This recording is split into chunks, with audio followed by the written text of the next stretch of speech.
kayak nge-porsir diri kita juga. Tapi kalau misalnya emang tuntutan untuk jadi sempurna ini terlalu tinggi, itu bisa menjadi stres diri ya kan. Kita lihat PPT. Nah, nanti kita akan bahas juga studi kasus mengenai perfeksionisme ini, tapi saya akan membagikan materi melalui itu. Jadi akan membahas mengenai perfeksionisme dan dampaknya terhadap stres. Jadi perfeksionisme itu adalah kecenderungan untuk menetapkan standar yang sangat tinggi untuk ingin selalu mencapai hasil yang sempurna. Ada yang membahas di pertemuan pertama mengenai definisi perfeksionisme itu, intinya dia mempunyai standar tinggi, dia menetapkan goals dia tuh yang sangat tinggi, yang realistis, yang dimana itu bisa membuat kalau misalnya dia nggak mencapai goals itu, dia bisa bikin stres yang berlebihan. Ada dua jenis perfeksionisme, ada perfeksionisme sehat dan tidak sehat. Jadi kalau perfeksionisme sehat ini itu mendorong diri untuk berkembang gitu. Jadi dia bukan mematok untuk apa kayak, atau dia kayak nggak merasa kalau misalnya gagal apapun ya udah gitu, dia akan nyerah juga, tapi dia terus berkembang. Kebalikannya, dia takut gagal dan merasa kurang gitu. Kalau yang nggak sehat, nah kalau yang sehat lagi ada standar yang realistis yang bisa tergapai gitu sama dia. Kalau yang tidak sehat itu standar terlalu tinggi, dia bisa menerima kesalahan. Jadi gak selamanya kalian tuh salah, kalian tuh gagal, udah untuk menerima kekurangan. Jadi kayak bahkan hal-hal detail kecil pun ya ngerasa kurang aja gitu, padahal kayak nggak usah dipikirin itu sebenarnya. Itu ya. Terus ada menikmati proses, sampai yang proses itu fokus hanya pada hasil. Jadi kayak kalau yang nggak sehat tuh ya udah kalian goals kalian tuh ya udah hasilnya aja, tapi kalian nggak merasa dalam prosesnya itu kalian juga udah berjuang gitu loh, udah melakukan yang sebaik mungkin gitu. Nah, dampak negatif perfeksionisme tidak sehat, karena cemas. Pasti kan kalian merasa kayak kalau nggak mencapai sesuatu gelisah gitu kan hati kalian ya. Jadi itu bisa menimbulkan rasa cemas, terus kemudian stres atau burnout. Dari cemas tersebut kalau makin parah atau nggak terselesaikan goalsnya tuh bakal bisa menimbulkan stres atau burnout tersebut. Terus merasa tidak pernah cukup karena merasa ya kayak bahkan di satu situasi cuma kalian udah mencapai nih apa yang udah kalian mau, tapi karena melihat pencapaian orang lain yang lebih tinggi, jadi kayak ngerasa pencapaian kalian yang udah tapi itu tetap merasa kurang loh. Menikmati hasil kerja, menikmati hasil kerja. Jadi kan hasil kerja di sini kan belum tahu ya, maksudnya kayak baik atau udah mencapai targetnya atau belum. Jadi kalau misalnya hasil kerjanya tersebut kurang gitu, menurut yang kurang, pasti dia kayak tetap akan mencapai yang dia mau gitu loh. Jadi nggak nikmatin apa yang ada aja. Jadi orang yang menetapkan goals yang tinggi ini kadang kan apa ya? Iya, kayak karena dia nggak bisa mencapai itu, terus dia tuh jadi minder sendiri gitu loh.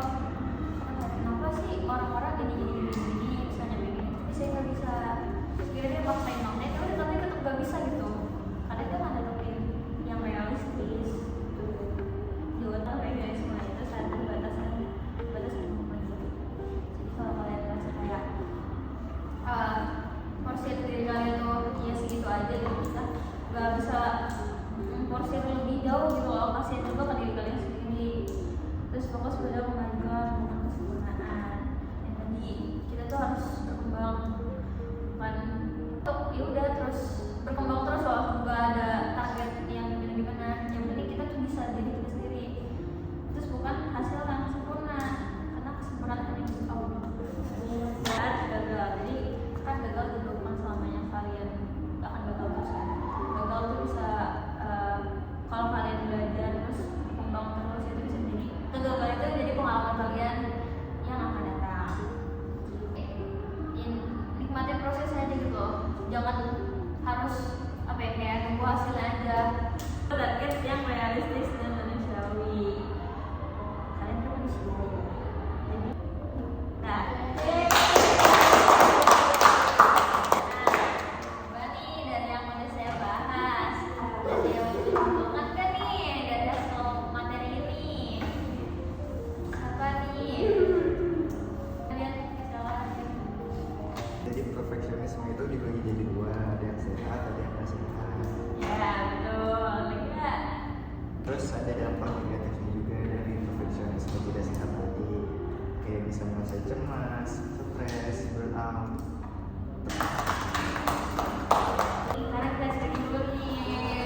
Dita dan tugas yang harus sempurna di lulusannya.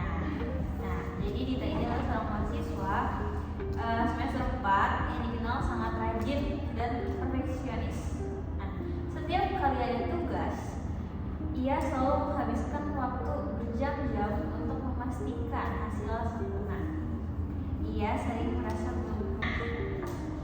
Ada pertanyaan nih, apa yang menyebabkan Dita stres? Iya, oke. Terus yang lain dari cerita saya tadi. Iya, bisa.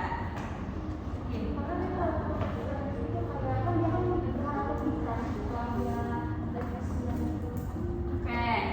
Nah, pertanyaan selanjutnya, apakah sikap perfeksionismenya itu sehat atau sebaliknya? Tidak.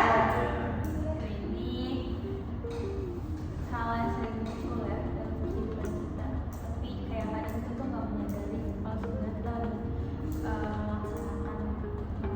Berikan kalian kesempatan untuk sharing. Kalau saya tuh kayak karena kurang puas sama hasil tugasnya, terus juga kayak kan aku tuh suka mulai tugas buat biar bisa cari waktu yang lebih luang lagi biar buat kerja tugas. Perfeksionis itu pas lagi ikutin kompetisi gitu kan lomba. Nah di situ udah berusaha buat menghindari kesalahan gitu. Jadi dari pengalaman yang sudah kalian ceritakan ini, kita lihat banyak kesalahan ya.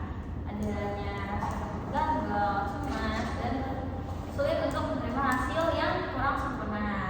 Disimpulkan bahwasanya perfeksionisme yang berlebihan ini seringkali menjadi suatu penyebab utamanya dari masalah stres, terutama dalam bidang akademik. Karena kita seorang mahasiswa, ya Mahasiswa. hidup.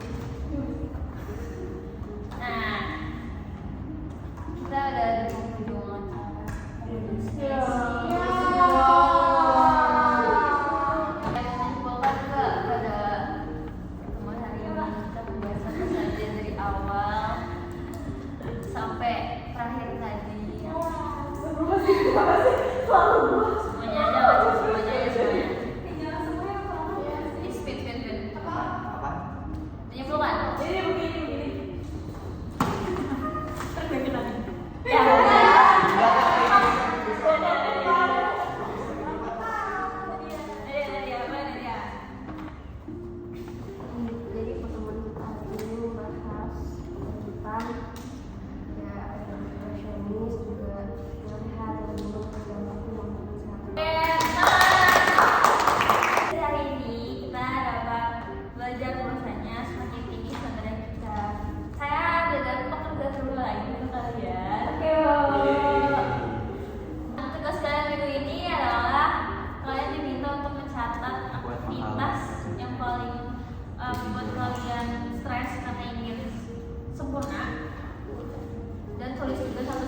saya tanya ke diri sendiri, emang gimana?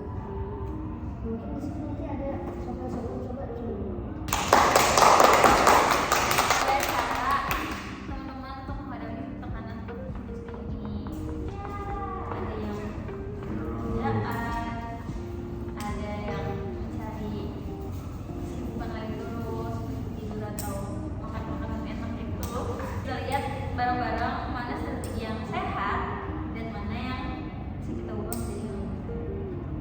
Nah, pada pertemuan ini kita akan mencoba metode baru yang bisa membuat kita untuk mengelola sifat perfeksionis ini agar hidup kita lebih bisa dan seimbang. Sekarang, coba kalian menjawab pertanyaan ini di stick aku.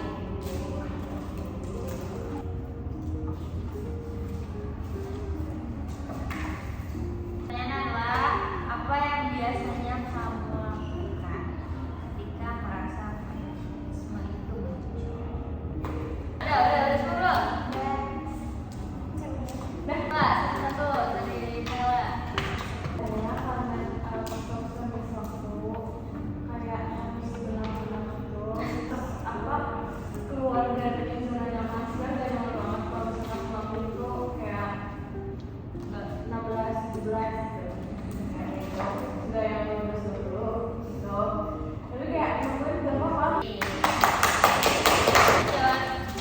selanjutnya itu saya menerima sabar pencapaian yang mau saya capai itu.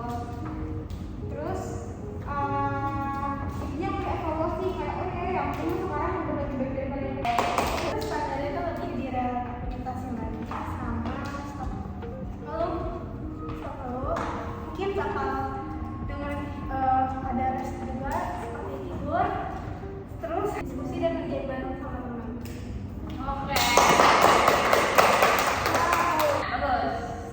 Bagus jawaban kalian. Sekarang kita kelompokkan nih mana strategi yang membantu kalian jadi lebih tenang dan mana yang bisa bikin kalian strategi yang membantu kalian bikin jadi kalian lebih tenang tuh kayak ini juga termasuk ya. Kalian proses dengan kalian tubuh kalian capek itu sama aja gitu kan. Hasilnya nggak akan sempurna juga. Terus bisa ada teman-teman juga ya jalan-jalan sama teman cari solusinya bareng-bareng dan juga lebih memudahkan kita nggak lebih banyak tekanan. Nah, main sosmed itu masuknya ke arah yang negatif ya teman-teman ya, karena kadang kalau udah pegang HP kalau sih lupa yang makanan favorit dengan lagu sebenarnya kalau makanan favorit dia kan bisa bikin mood kita juga kan sebenarnya mungkin sesuatu itu bisa karena masukin tenang juga. Tapi kalau untuk mendengarkan lagu sebenarnya tergantung situasi dan kondisi juga sih.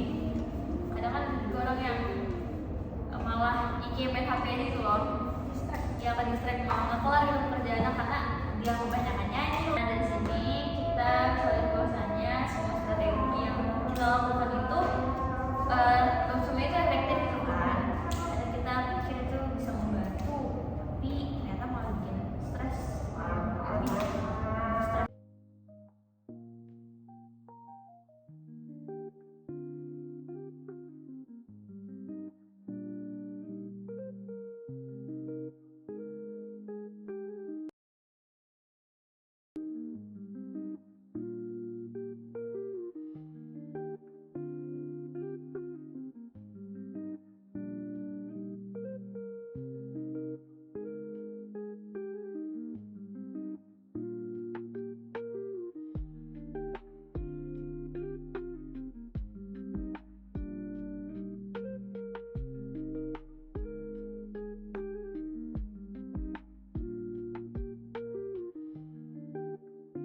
Sekarang kita masuk ke latihan kedua. Itu membuat standar yang terlalu tinggi menjadi lebih realistis. Jadi kalian tuliskan di kertas.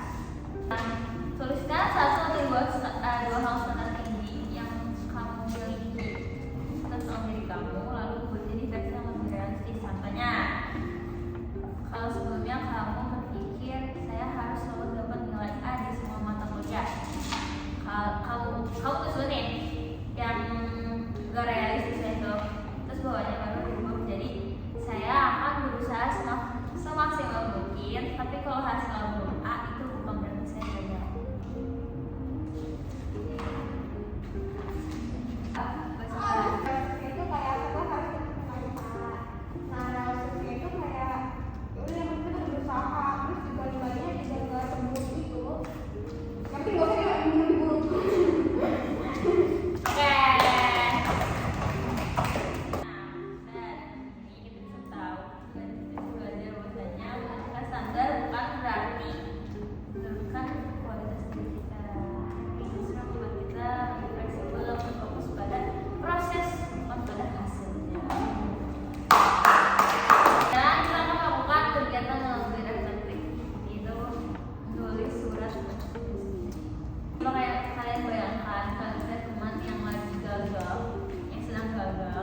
baik setiap hari pasti bakal menulis emosi-emosi stres kalian kan. Kita ke kegiatan baru tuh. Jadi dari sesi ini kita belajar bahwasanya perfeksionisme itu bisa dikendalikan. Salah satunya dengan menerapkan sebenarnya harus akal, realistis dan bersikap baik terhadap diri sendiri. Nah, sebelum tutup, saya minta kalian untuk mengisi di form evaluasi. Oke, terima kasih teman-teman atas partisipasinya pada sesi 3 kali ini. Semoga pembelajaran kita dapat bermanfaat untuk kalian. Amin. Kalian hebat, udah sampai di sesi mengikuti sesi ini sekarang. Sampai bertemu di sesi berikutnya. Yeay!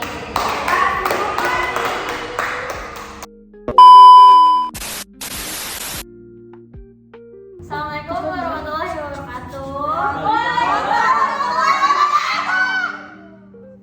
Terima kasih teman-teman.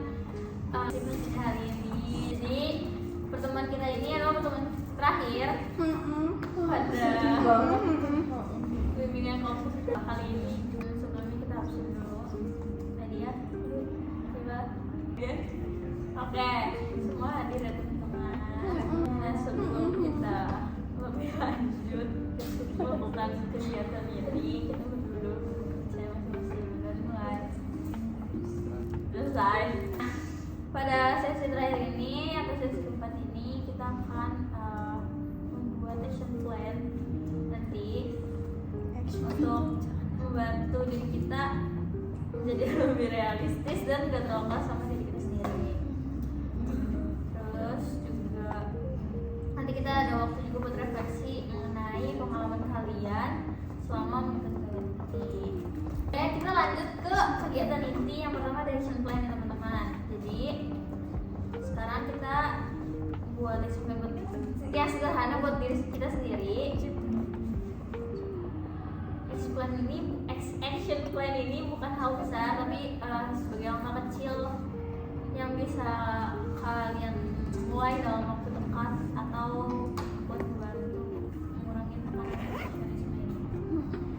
Contohnya nih, kalau biasanya kalian tuh berpikir saya harus selalu sempurna.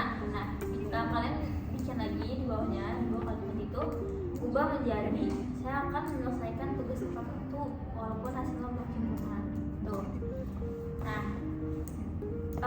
kalian nulis 2 action plan di kertas. Di beberapa orang yang saya tunjuk itu silakan sharing. Ya kalau nggak ditunjuk boleh deh homework. Stop guys.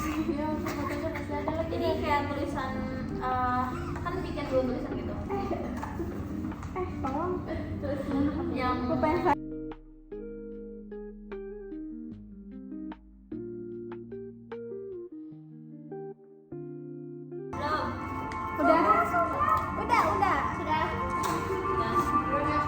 Misalkan aku tuh kayak perfeksionis itu kalau ngerjain tugas tuh harus perfeksionis yang kayak nggak boleh, misalkan aku cuma sampai 1 paragraf doang, tapi ngeliat yang lain tuh kayak sampai 3 paragraf. Ya udah deh, sampai minimal 2 paragraf gak sih biar kayak perfeksionis banget. Jadi suka membandingkan ke diri ke yang lain gitu, kayak gak apa-apa gitu kan. Udah deh. Ya, jadi kayak yang penting udah ngerjain tugas aja sih, yang penting semua. coba Isma. Ya sih, kalau misalkan lihat oh kayak gini ya udah deh mama. Oke, kita lanjut ke kegiatan selanjutnya yaitu adalah refleksi. Yeay. Nah, sekarang kita sedikit ngeliat dari sesi 1 sesi pertama sampai sesi 3 terakhir ini. Yang keempat, apa yang sudah kamu pelajari mengenai diri sendiri itu?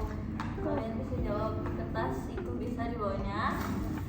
Yang pertama, apa yang paling mengesankan dari pengalaman di dunia kampus? Siap. Belum. Oke, saya akan minta beberapa orang lagi untuk membacakannya. Ya,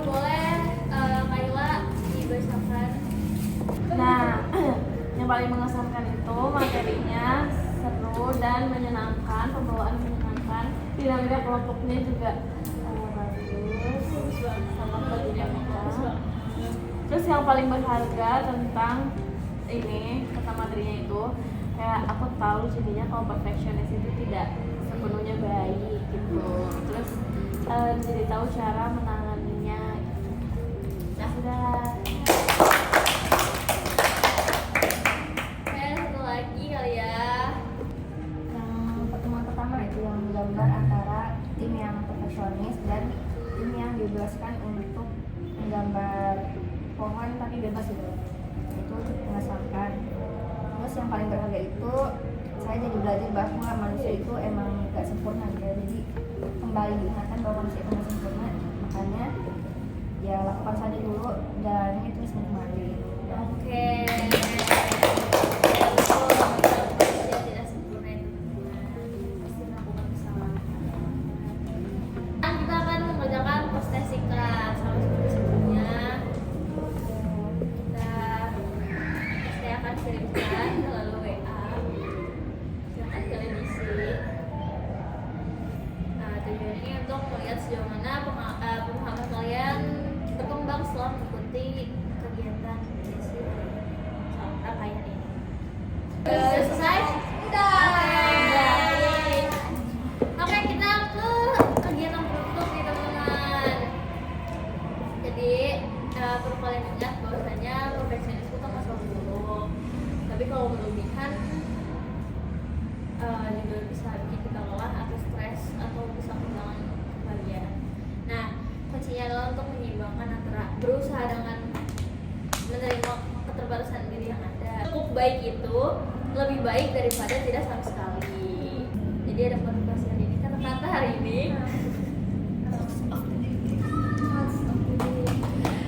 Cukup baik itu lebih baik daripada nggak sama sekali.